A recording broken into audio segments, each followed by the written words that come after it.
Welcome to Drugs and Children, Secrets for Parents. I'm your host, Peter Komendowski, and today we're going to talk about marijuana. The use of drugs, alcohol, marijuana, cocaine, pose a tremendous risk to our children with very damaging consequences. Yet, there are people that think marijuana use can be safe. We have a special guest today, Xavier, who began using drugs at the age of 11. And though his story today might be a success, he has some interesting things to share about how marijuana can influence the choices your children make and often impair their ability to negotiate the risks of drug use. Xavier, welcome to the show. Thanks for having me. You're really welcome.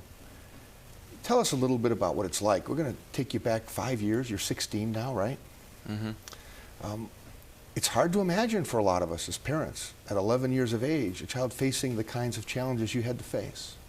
What was it like? Well,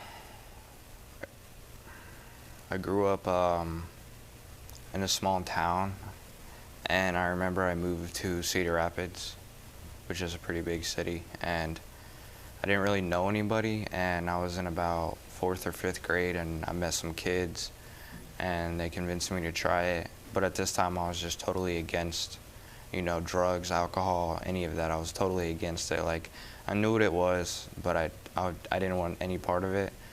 But I guess I just kind of thought, oh, it's not much of a risk. So I remember I went behind some apartments, and that was the first time I smoked weed. And I remember feeling like, oh, I just loved it. Like, it was like the greatest feeling ever. Like, I just loved it, and I knew I was gonna do it again. I didn't do it for about maybe 2 months after I did that, just because they weren't really like people who did it like all day or all the time. But eventually I started hanging out with a few new kids who did it more often. So I did it about every day for about 2 years. And then it just kind of escalated. So then I was in about like 6th or 7th grade, and in 6th grade I was still smoking weed. I wasn't doing very well at school. I never did really well at school, and then when I got to 7th grade, nothing was going very well. I stopped using at that time for maybe like 6 months. Maybe it wasn't a very long time. It was just because like there was a new crowd of people, because the kids I hung out with were in an older grade, so they moved to high school, so I just kind of got new friends.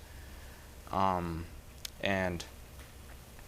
I went to... It's a lot to think about going back. Now, you met an older group of kids. Yeah. Now, were they just giving you drugs for free, or were they charging you for them? No.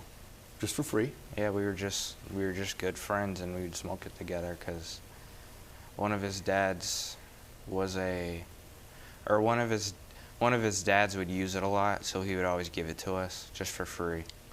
Wow. So he was basically taking it from his parents. Yeah. Now, what can you tell us about some of these kids? I mean, did your mom meet these kids? Are these people that you hung out with regularly? Well, my mom did meet them. I did hang out with them. She didn't meet all of them. She met a few of them. I did hang out with him quite a bit. I still talk to him to this day, but about after 7th grade,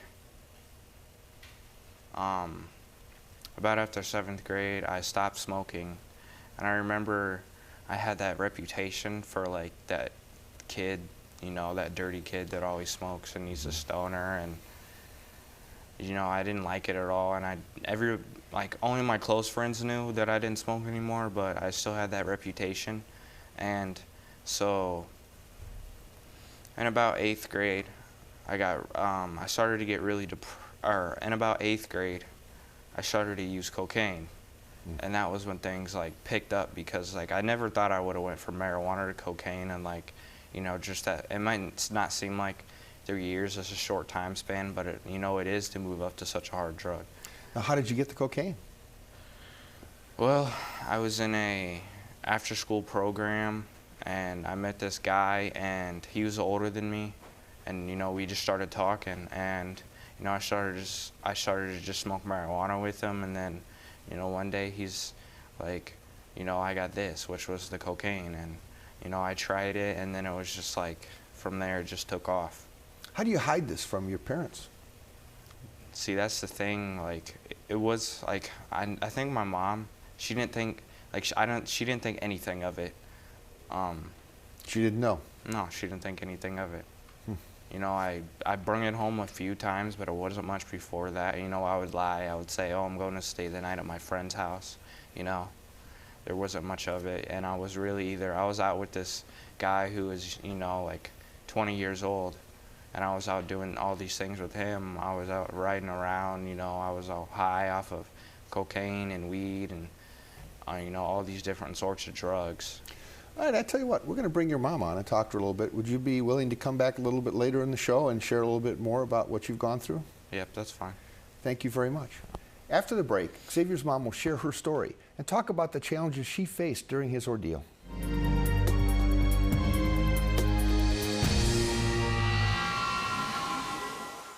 Many teenagers don't understand the dangers and effects of marijuana use. Now it's time for Just the Facts, ma'am. An IQ is a score determined from standardized tests to determine intelligence. An IQ of 100 puts the average person in the 50th percentile of intelligence. Regular marijuana use during teenage years can cause a long-term 8-point drop in IQ.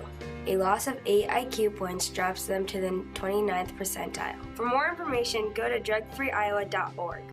You wouldn't walk through the halls of your school naked, yet without thinking.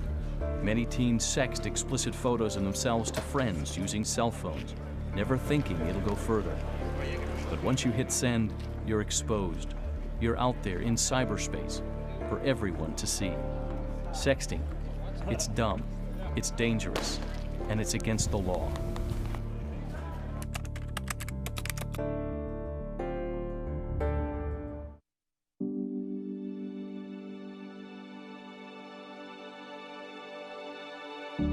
Children see magic in the world around them, and parents see the dangers.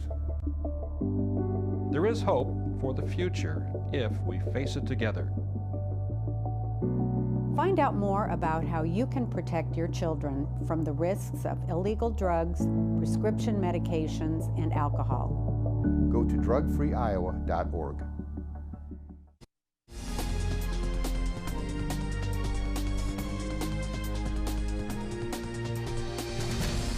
Welcome back to Drugs and Children Secrets for Parents. I'm your host, Peter Komendowski. Today we're talking about marijuana. We've had a chance to hear Xavier, who started using marijuana at 11 and a couple years later cocaine, primarily based on the influence of older school kids. We have with us now his mom, Sonona, who's going to talk a little bit about what it was like parenting through this period of time and what she's learned looking back upon those years. Welcome, Sonona. How are you? Good. Thank you. Thank you for joining us.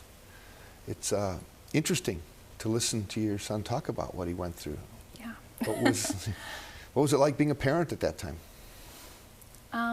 Well, you know, things started going downhill probably when he was about 7th grade. So he, you know, missed a lot of school. He was having trouble with one of his teachers, so I thought it was kind of based around that. So, you know, it's just like, okay, let's make it through this year, you know, kind of thing. And anyway, in 8th grade, it was even worse. Like, we got to have a good year, and, you know, it wasn't, you know, I thought things would start turning around. It wasn't working at all. One of his guidance counselors at school had mentioned, you know, let's see if he can maybe see a therapist and, you know, find out, you know, what's going on with him. And because I don't know, he may be depressed, maybe he has ADHD, you know, I didn't know what was going on. I never, you know, he had mentioned that, you know, he brought things home from time to time, but I never saw anything, you know, and I do the, you know, typical mom sweep of the room kind of thing, and I never picked up on anything. I never even suspected anything like that was going on. Wow. You know, and the kids that I knew he was hanging out with were just, you know, regular kids. I didn't, you know, no real red flags came up at all. Now, if you could go back in time and look at yourself going through that, do you think there were flags that you missed simply because if you're not comfortable with using drugs and know stuff, you're not going to have a clue what to look for? Yeah, I mean, that is possible. I mean, a lot of the things that, I mean, I was, reading a lot, and he started getting to the point where he was very depressed, like in his 8th grade year, and he was isolating himself. And a lot of the things I didn't know if they were normal for a teenager, because a lot of teenage boys go through the thing where they, want to hang out in their room, and play video games all the time, that kind of thing. And so he was doing a lot of that. So it was hard to tell kind of versus what was normal versus when it crosses the line kind of thing. So when did you know it was really a problem? I would say the turning point for me was, was his 8th grade year, and he was still having lots of problems getting to school. I was in touch with the guidance counselor quite a bit, and we had a big blow up one morning. I was trying to get him to school, and he's like, you don't understand. I don't want to live. And so he had, already gotten to the point where he was suicidal, and that was really hard. And I mean, it was the first time I ever heard him actually say those words.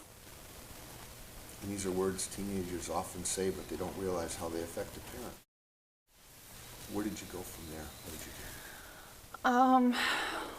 Well, at that point in time, that day, I believe he stayed home. I went to work, and we kind of talked it out. I felt he was fine staying at home by himself, and it wasn't too much longer after that where he ended up at the hospital in behavioral care unit because he was very depressed, very suicidal, and so that was in June of last year.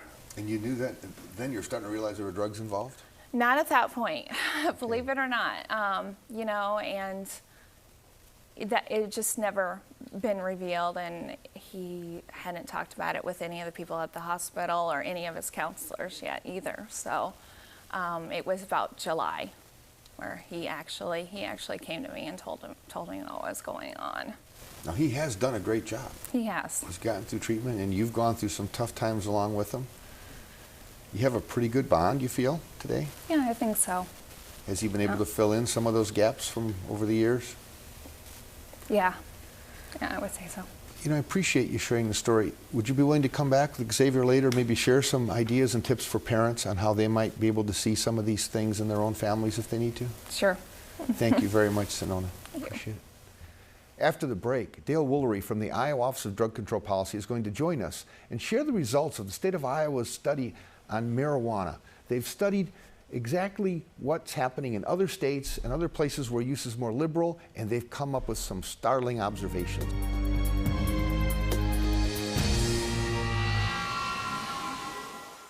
Many teenagers don't understand the dangers and effects of marijuana use. Now it's time for Just the Facts, ma'am. An IQ is a score determined from standardized tests to determine intelligence. An IQ of 100 puts the average person in the 50th percentile of intelligence. Regular marijuana use during teenage years can cause a long-term 8-point drop in IQ. A loss of 8 IQ points drops them to the 29th percentile. For more information, go to drugfreeiowa.org. You wouldn't walk through the halls of your school naked, yet without thinking. Many teens sext explicit photos of themselves to friends using cell phones, never thinking it'll go further. But once you hit send, you're exposed. You're out there in cyberspace for everyone to see. Sexting, it's dumb, it's dangerous, and it's against the law.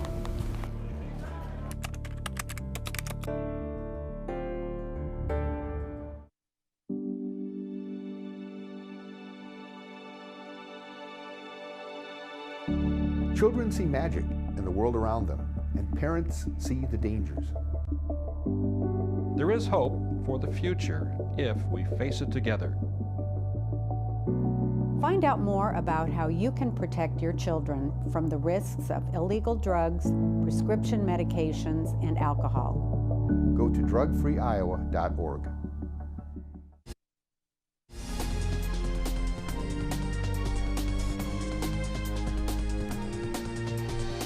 Welcome back to Drugs and Children, Secrets for Parents. There's been a lot of controversy about marijuana, and states that have looked at liberalizing the use, and even some states that have legalized it. In Iowa, our state Office of Drug Control Policy has been taking a hard look at what's happening around the country with marijuana laws, and there are some startling results that may make us think twice about going down the same path. Joining us today is Dale Woolery from the Iowa Office of Drug Control Policy. Dale, welcome to the show. Thanks for having me, Peter. You've heard from listening to Xavier that, not unlike a lot of stories we've heard, children start using marijuana at a young age, and it never ends there. Marijuana, alcohol, heroin, cocaine, meth, synthetic drugs, they always seem to be found in abundance and together when we see situations of abuse. And I know your office has worked really hard to start looking at these risks. On marijuana specifically, what are some of the things that you're finding out? We've been trying to round up what we call the rest of the story, because often what's reported in headlines isn't the whole story. And especially in those states that are choosing to experiment with some form of drug legalization, whether it's medicalization or decriminalization or just outright legalization, as Colorado and Washington State have recently done. And there's not a lot of data to look at, but what we have seen is it's all disturbing. For instance, very few doctors in the states that have the ability to write recommendations for so-called medical marijuana actually do so. About, I think, 15 doctors write about 50% of those recommendations in the state of Colorado. So most doctors in those states are not thinking this is a good idea. We also see a lot of leakage in those states where people with medical marijuana cards become sources of marijuana for people, young people in particular, who don't have those cards and don't have a medical need. And so youth access and youth marijuana use increases in a lot of those states where they have the medical marijuana dispensaries and just more marijuana, more access. That leakage also applies to states like Iowa that don't have relaxed marijuana laws. For instance, we know that through drug interdictions on the interstates and through the mail and at hotels and motels in the state of Iowa, last year, 36% of the marijuana that was interdicted by law enforcement came from Colorado, and that's up from about 10% 2 years before. So as some of these states liberalize or relax their marijuana laws, we see more of that marijuana getting into the hands of young people in those states, and more of it coming into and through the state of Iowa. And the law here basically is that it is illegal, period. And we see some disturbing trends. We see a very high treatment rate in Iowa for marijuana abuse. And we fought tremendous battles with things like meth, to shut down meth labs, and to see Colorado evolve as a new source because of how close it is to Iowa is a bit troubling. Have we seen any increase in marijuana use in general amongst youth in Iowa already from what's coming in from Colorado? Well, as you said, and I think Xavier stated earlier, marijuana can be kind of a starter drug for a lot of people. Unfortunately, by definition, that means it's not the end, it's the beginning. And so a lot of people wind up going on to other forms of substance abuse. We do see that marijuana is the most abused illegal substance in the state, and about 2/3 of the juveniles who are in substance abuse treatment say that marijuana is in fact their #1 drug of choice. So that is somewhat telling. Now on the flip side of that, and I think it's important to remember for balance, if you look at the state in general, the state of Iowa, only about 5% of our population reports being a current marijuana user. So while it's a significant problem, it's not a case of where everybody's already doing it, so we might as well go ahead and go with that. That's not the case. 95% of Iowans basically are not current marijuana users. And I want to ask you a quick question, because we've had a couple of people ask us about this. They said, you know, where it's legal, what happens with teachers and bus drivers and dentists and doctors? I mean, what protections are there that the government can give them that they're not going to be handled by somebody impaired just because a drug is somewhat legalized? That's a big question that nobody can really answer. What is the secondhand effect? Whether it's a motorist coming at you on the highway, a la drunk driving, Or if it is the daycare provider watching your children, or the teacher teaching your children, or the auto mechanic working on the brakes of your vehicle, if they have smoked their marijuana, their medicine in those states, or if that were to happen anywhere else, how does that impact you? I've had a lot of people say basically that we would not use marijuana, we would not let our children use marijuana, but that doesn't mean you control the choices of other people who can in fact impact you, your life, and your family's life in a negative way. Thank you. Where can people go to get more information about this? Well, on our website we have a fact sheet, and we try to keep current articles so that there's a lot of information at iowa.gov/ODCP. Thank you very much for joining us, Dale. Thank you, Peter.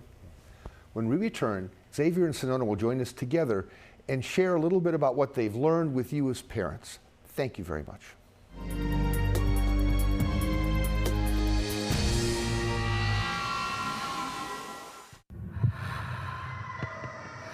Watching your sister go through withdrawal is the last thing you expect to do. You hope she gets past it, but worry she'll relapse. The story of addiction is all too familiar, but you can change it. That's 2 out of 3. If you or someone you know is in recovery from addiction, share your story with the partnership at drugfree.org, because your story can change someone else's. I thought texting friends on her cell phone was harmless. But there she is, our daughter, topless for everyone to see. I'm so embarrassed for her. I can't even imagine what she must be feeling. How did this happen? What was she thinking? Someone sent our teenage son a photo of a naked classmate. If he forwards it, it's a crime. Our son committing a crime? I had no idea. And he could be labeled a sex offender. Tell your teen sexting is a crime. Please, listen carefully. This is for real. We will save the life of a child. There are dangerous drugs in the hands of young children in Iowa. Synthetic drugs, sometimes called fake marijuana, and bath salts. They are in our communities and schools. Talk to your children now. Get help at drugfreeiowa.org.